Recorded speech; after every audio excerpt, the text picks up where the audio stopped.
Hi, I'm Ken Cutbush. I'm an orthopaedic surgeon working in Brisbane. I'm a shoulder surgeon. I'm here with Lucy Angelini, physiotherapist. Lucy works with Extend Rehab, and many of you will see Lucy post-op in my offices. She comes in and sees many of my post-op patients following their shoulder surgery.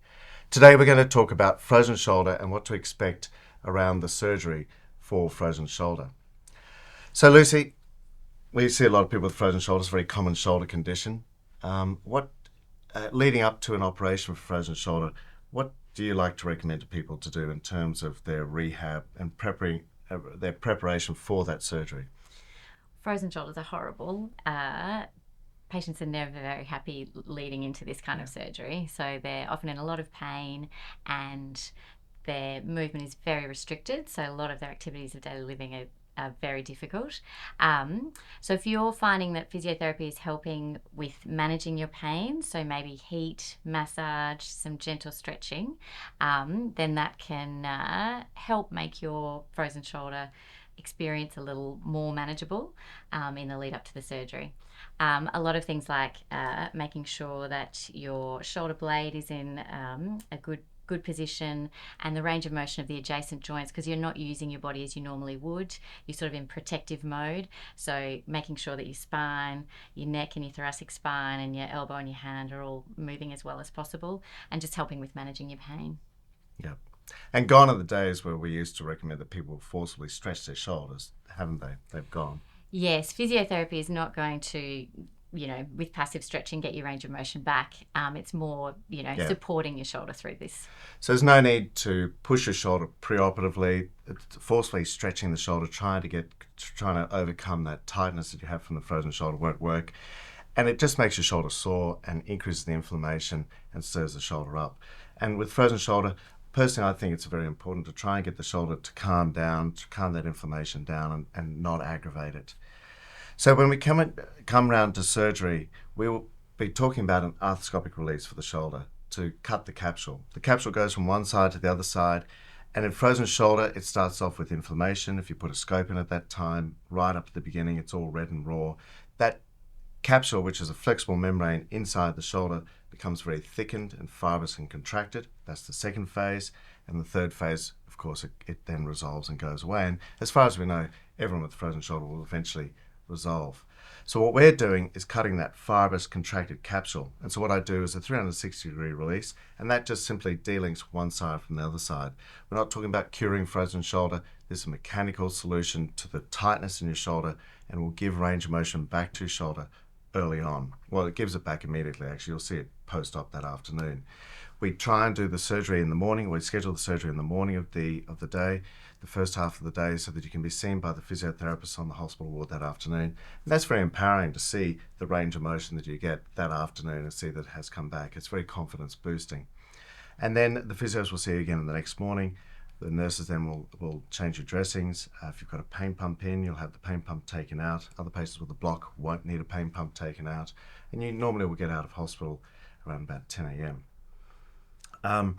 Now, could you run through what to expect in hospital when they see the physiotherapist that afternoon after the surgery that they've had that morning? Yeah, so it's one of my favourite surgeries to Yes. come and see people for. So oftentimes, they've had this restricted shoulder for many months, and all of a sudden, when they're coming out of the anaesthetic, they've still got a lot of the pain medicine on board, so their shoulder doesn't feel too sore, and we can move it straight away. So we passively stretch the shoulder into external rotation, flexion, horizontal flexion, hand behind back. We give it a good stretch. We teach the patients that it's safe to move your shoulder. In fact, we want you to move your shoulder. We don't want you to wear the sling, and we'll give you a range of motion program that you'll then perform several times a day. So straight away from the get-go, you get it moving. While you're in hospital, you'll have a foam bolster, which means that it keeps your hand away from your tummy. So what we're really trying to avoid is that sling position. So we don't want your hand on your tummy at all. We want your hand away from you to keep that capsule from scarring up and healing again. Yeah. And that's a very important concept. If we do the release, the capsule's cut and the capsule will heal back. if we then put your arm in a sling or held it in here, it would just glue back up. It heals back up to where it is, and we wouldn't get any benefit from the operation. What we want is for the capsule, when it heals, to heal long. And so to do that, we want to move you, so it keeps moving. And we want to keep your arm out away from your body, your hand away from your body, not tied in here with an internal rotation. We want it with your arm in external rotation, so the capsule's long when it heals. And that means you don't lose your... Everyone will tighten up a bit. I've never seen anyone tighten right back to where they were preoperatively. I've seen a couple of patients go close. Everyone will tighten up a little bit generally, and we want to avoid that as much as possible. So nighttime is a big thing, isn't it? Yes, because you've got this extended period where you're in bed. Yes, and so using the bolster at night is a really nice idea. Even if you don't have a bolster, just putting some pillows between your hand and your tummy so that it's not resting across. We want it in that external rotated position. I think there's one time that tummy sleeping is ideal, isn't it? Straight out like that. If you're a side sleeper, a couple of pillows. If you're lying on your back, if you sleep on your back, then arms out like that probably is the best way to go. You just don't want to have it protected in here. And it's hard because that's where it's probably going to be most comfortable. That's probably where it's been used to being for the last few months. So it takes a conscious effort. Just coming back to that visit that first afternoon, I still remember vividly a patient of mine. He was a 35-year-old man, and when I walked in to see him at the end of the day to see how he was going, he was just sitting there with tears streaming down his face. And I thought, my God, what have I done to you? And I was looking at him, he goes, no, Ken, I'm just so happy. I just haven't been able to... He had diabetes, and he just had this worst frozen shoulder in the world. And he said, I haven't been able to move my arm for about 4 years, and finally I can actually move it. It's just amazing. So it is a pretty... it's pretty memorable visit usually, isn't it? Absolutely. Yeah. They're moving their arm for the first time, and it's pretty empowering. Yeah. So then they leave hospital. What should they have set up for leaving hospital? Exactly. So it's important before you come to hospital to organise to visit with your physiotherapist, and we say 2 to 3 times a week, which is a lot, for the first 2 to 4 weeks, just to stay on top of maintaining as much as you can of that range of motion that Dr. Cutbush is able to get for you on the table. So you do your stretches at home, but then on top of that, we like you to go and get a good passive stretch from your physio, because you can always get a bit more out of it than you can yourself. Well, and the other thing, it's hard to, when you're doing it yourself, particularly this is the first time you've ever done it, have to know, is that range of motion right? It's very easy to sort of lift your arm up like that and think you're doing it okay. The physiotherapist can give you some feedback as to whether you're actually maintaining your range of motion or not, some objective feedback. Yes, we'll measure you and keep an eye on you, and just reinforce that it's safe to stretch it quite forcefully. It's not going to be pain-free, and also to help with the range of all your adjacent joints, massage and heat and all those things that are beautiful to help with managing your pain.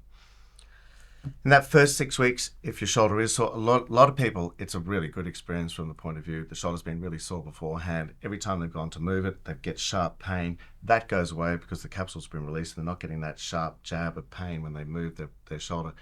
However, some patients do get a lot of aching pain in the shoulder, and if you get that, then contact my office and we'll send you a referral for a cortisone injection into the joint. And that can certainly help.